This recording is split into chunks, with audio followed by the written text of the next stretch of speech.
At some point, every franchise has to come to the realization that their stance and where they currently are as a franchise isn't some string of bad luck, isn't some string of some magical thing that just went wrong for your team. It's missed trades, missed draft opportunities, and missed chances to improve this roster and the coaching staff. Today, we're going to be talking about AKME's run and how it's becoming defined, or is defined now, by what they didn't do instead of what they did do. And why the Chicago Bulls trade window is closing faster than ever, especially with Nikola Vučević, and why standing still is going to be once again one of the worst moves that this Bulls front office can do. We're going to get into all and more right after this.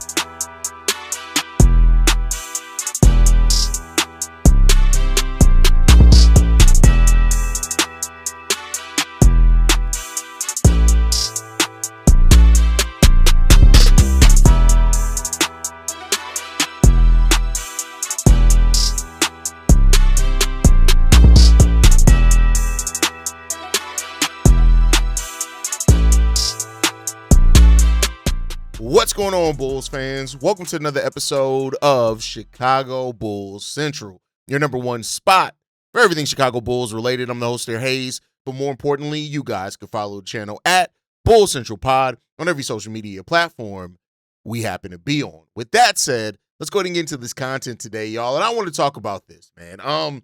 I spent a lot of time thinking in regards to this team, as I always do, because we talk about the Chicago Bulls every single day, and I've done so for, 4 or 5 years at this point, right? But I want to talk about why AKME, right? And let me say specifically AK at this point, because he's the guy that reportedly the mastermind behind all of this, will continue to be defined by missed opportunities. Or ask the question, will it just continue to be defined by missed opportunities, right? And I want to start here. I want to be very clear.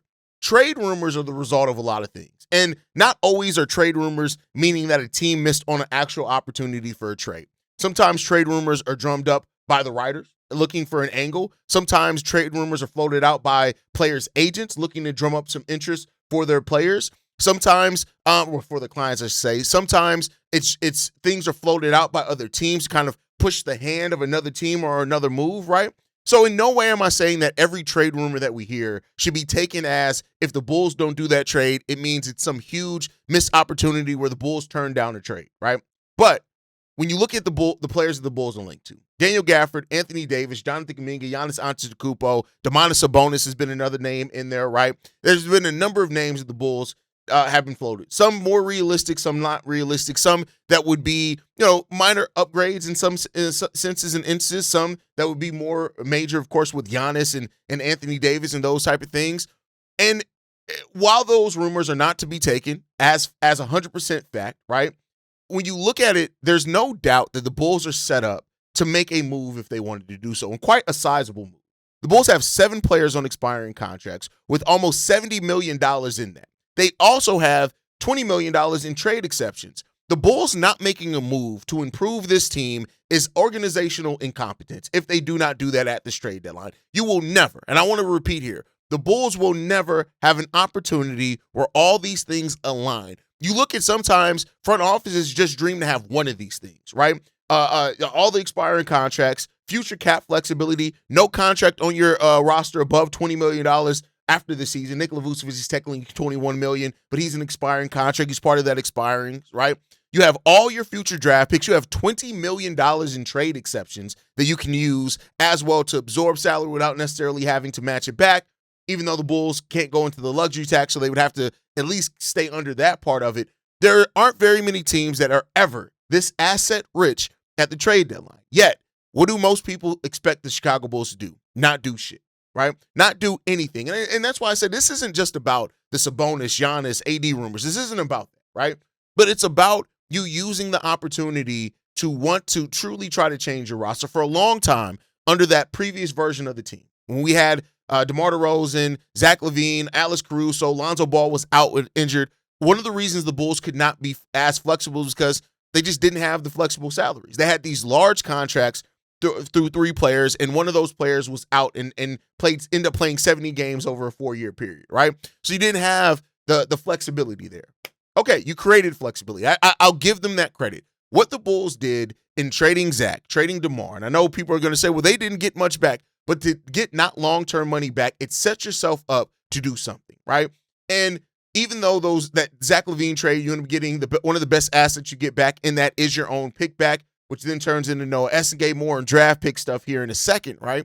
Is that it to get flexibility back in that, it gives you an opportunity to flip that move, right? To flip, for example, the Zach LaVine move where you get back a bunch of expiring contracts and then do something more with it. The Bulls don't have that, right? And keep in mind, I am somebody who is adamantly against saying that the Bulls should trade everybody, right? But you need to take opportunities to improve and add to what you have here. It's been clear what the Bulls have been missing with this team even before this team came together, because we were missing with the last team: rim protection, shot blocking, right? A defensive big, more two-way players. And so this Bulls team that then missed on that opportunity, right? And so far, I know it's premature right now. The trade deadline has not passed. Trade season opens up officially today. For some players, it's going to be January 15th, January 15th, so another 30 days. But ultimately, December 15th, it's the opening of trade season, right? That's where most of the players that sign contracts in the offseason can be moved, those type of things. And the fact that there's no confidence that AK and Eversley are going to do anything to improve this team, and they continue to watch this team struggle, is another missed opportunity. Again, a missed opportunity that, to me, borderlines on organizational incompetence, not just missing a small opportunity. But there's more, right? Let's keep going with this one, right? It's not only trades to improve this team that this team misses on. Most fans, when I talk about draft selections, they're going to go to, of course, the recent one, Derek Queen, passing on Derek Queen for Noah Essengate. I'm somebody that I'm fine with waiting.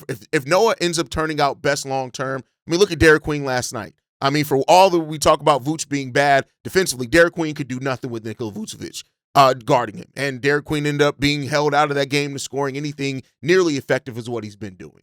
So I'm willing to wait on Noah Essengate. If Noah Essengate has two-way player ability, if that ends up hitting, okay. But it wasn't just the missing on Noah Essengate. Let's also talk about the fact that the Bulls, who knew they were going to have these expiring contracts, you see how that comes back involved in it, did nothing to try to move up in the draft, did nothing to try to acquire more draft picks. You had teams that had multiple picks all up and down that draft. The Bulls did nothing to try to be the team to be aggressive and make that move to try to get one of those players in there, looking at some of the bigs that were later on in this draft, even if you wanted to go Noah Essengate with your first pick, right?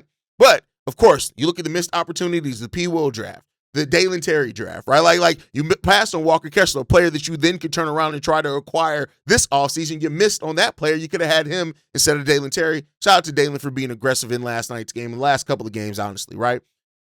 And another thing in what the Bulls did in last draft, in an offseason where you were going into having $70 million in expiring contracts, you didn't use any of those contracts to acquire other picks, but you sold your second-round pick to move back in the draft, and you did it twice.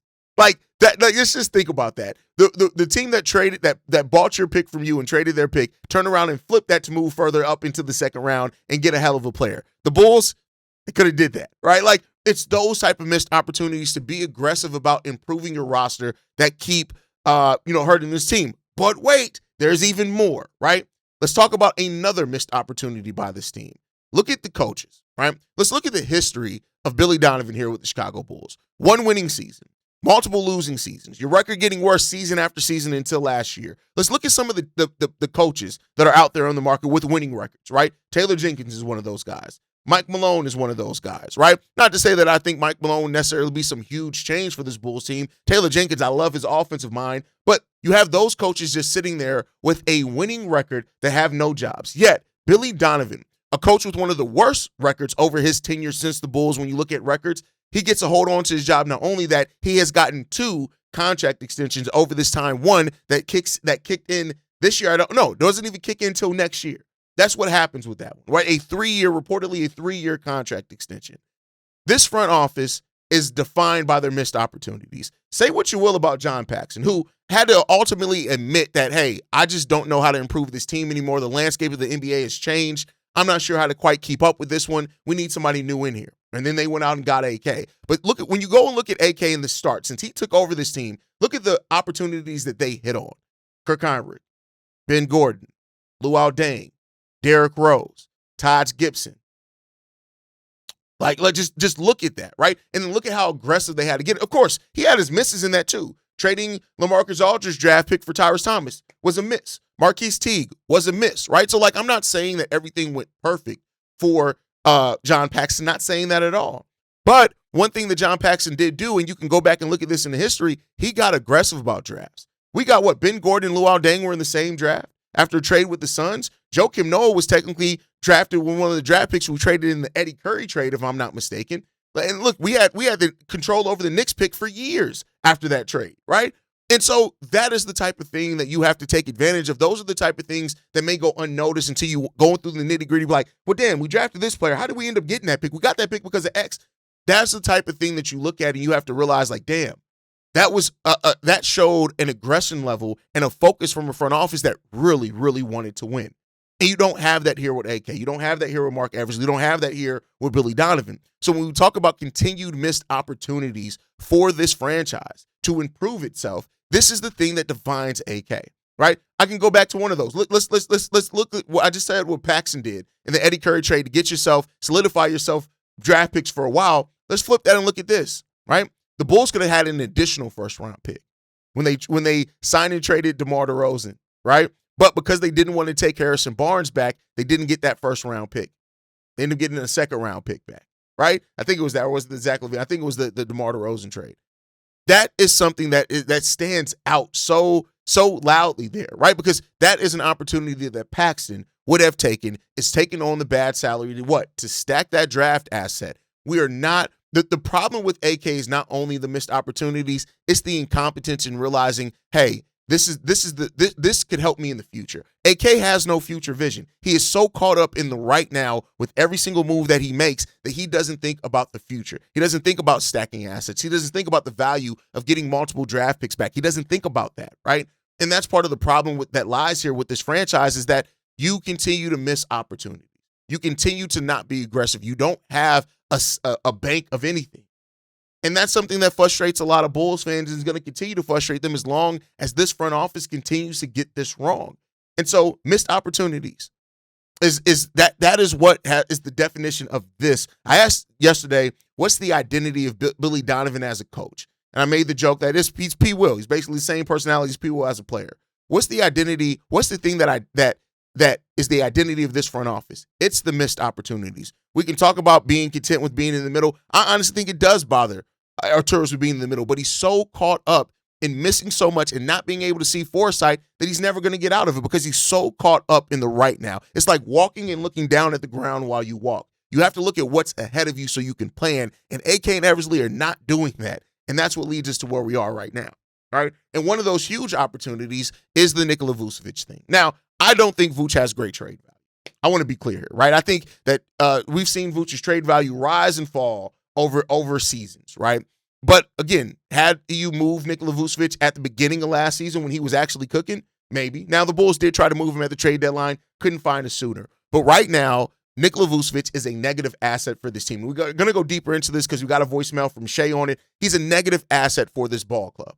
And the fact of the matter is, Vuce averaged last year 20 points, 10 rebounds while shooting 42% from the three-point arc in January. By December, he saw his scoring drop to 18.4 points per game. His three-point percentage shot dropped off to 26.8. And again, the Bulls didn't try to move, and they didn't capitalize on that value, right? This season, you look at Nikola Vučević and how he's scoring now, like he's in the absolute toilet right now, right? And so there's a problem with that. So when you talk about it, you missed an opportunity to try to get some value back for Vuce. Now, maybe can you still do that with some seconds? Yeah, but then again, AK doesn't value second-round picks. He does not value the ability to stack second-round picks, and that is a problem. Look at Ryan Kalkbrenner right now. One of the best rookies in the class. Where was he drafted at, right? And I'm not saying that that's normal, but you would think that for a player that drafted Jokic in the second round, I mean, a president that drafted Jokic in the second round, turned around and drafted Ayo Dosunmu in the second round, who was one of the best values of a second-round pick ever. When you look at those type of things, why do you not value having opportunities in the second round? Guess what? If you stack your second-round picks and you get to that draft and you're not as impressed with those second-round picks, you can sell them off. You can trade them for future second-round picks, and you can just keep the ball rolling on that. That's what we've seen franchises do, is that they go through the second round, and they're like, oh, well, none of these guys in the second round really stand out to us. Let's trade this pick. We'll get a future second in the next draft or the draft after that. and then you will just keep stacking second-round picks until eventually they can either combine those seconds to move up into the first with some draft picks, they can combine those seconds to pair it with the player to move up, or it's a player eventually that's there in the second round. They're like, damn, this is a steal. We think this player has really good potential. Let's go ahead and trade for this. Let's go ahead and draft this player. Again, Nikola Vučević right now is a negative trade asset for the Bulls. And that is clear. There's no ifs, ands, or buts about it. Vooch is a negative asset for this team. But do you trust this Bulls front office to do anything about it? I don't know, because they don't care. They don't value those type of things. Vooch is probably going to expire, and hopefully he's not re-signed at this point, right? I used to say, well, I could see Vooch getting a contract extension a la Lonzo Ball. But listen, when we signed Lonzo Ball to a contract extension, even with him not being on the court much, when he was on the court, he was a positive in every area. As a matter of fact, when he was on the court, he led the Chicago Bulls in positive on-off numbers. We don't have that now, right? That's not Nikola Vučević, so that value is not going to be there at all. It's just not going to be there for this team. So the best thing you can do is cut it out like a cancer to get Nikola Vučević out of there, to then allow your team to, a player that's a net negative for them largely by a huge margin, let you move on from that player and get something in here that can actually help you either now or in the future. And I don't think it's going to be a great asset, but stack some seconds. If you said, hey, we'll just take a second or a couple back for Nikola Vučević, an expiring salary, no bad salary, then I guarantee you a team would probably buy to that. Some team would buy to that leading to the trade deadline because he's expiring and because the barrier of entry is low. Some team would buy on that because if he sucks for them in the playoffs, you let him walk in the offseason. So we got to see there. And, there's a lot of talk about the Bulls trades and all this and all not, but when it just comes down to it, this front office just lacks foresight, and they lack the type of direction in it that is needed to really lead a team out of the middle. And that's just what it comes down to, right?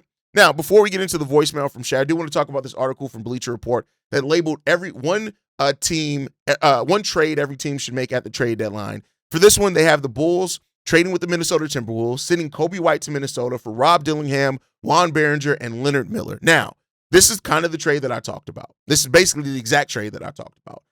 Juan Behringer, I think is how you pronounce it. Listen, you're going to see me pronounce it 150 different times until I get it right? But Behringer is a player that I would love on this team. He's a player that you can mold and try to develop to be your center of the future. Now, I think because he's still on a rookie contract, you can still go out there and get a Walker Kessler, get a Daniel Gafford that can spot fill for now, and then you're developing that guy over the season or two to be ready to take over that starting role. I would love for that. I think that, again, I don't want to see the Bulls trade Kobe personally, but I can't be mad if you trade Kobe. If you didn't want to pay him, or you know that he's not going to re-sign here, and you get some young, promising talent back. Rob Dillingham is that as well. You look at Rob Dillingham, I know he hasn't shown a lot in the NBA yet. He's undersized, kind of more so shooting guard than actual point guard, but there's still potential there, right? But the Behringer, that's the one that I really love there a lot for this Bulls team. And I think it seems like a lot of people like that move for the Bulls as far as getting Behringer here. We'll see. Of course, you have Bulls fans that want the lopsided trade. It's like, oh, we need Naz Reid. If it's not Naz Reid or Jaden McDaniels, let's not do it at all. It's like, that's not going to happen because they want to acquire Kobe to add him to their championship run. But, we'll see. But then for what it's worth, that's what Bleacher Report has listed. But we got a voicemail from Shay. This is actually one of Shay's best voicemails. Let's go ahead and play that now. What's up, Haize? This is Shay. Look, you may not agree with me, but I'm going to tell you why. Vucevic is more of the problem of why this team is bad than you think. When you look at them 5 games that we started off winning, you can see Vooch not only was averaging double-double most of those games, but he also was attacking the paint, scoring inside.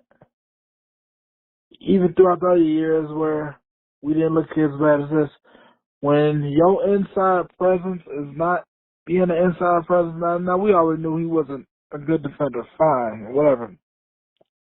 But we knew that he was a good inside player. And when you stop doing that and just very lackluster with the skills that you do have, again, he's not a good defender, but you do have the skill of scoring inside and rebounding the ball.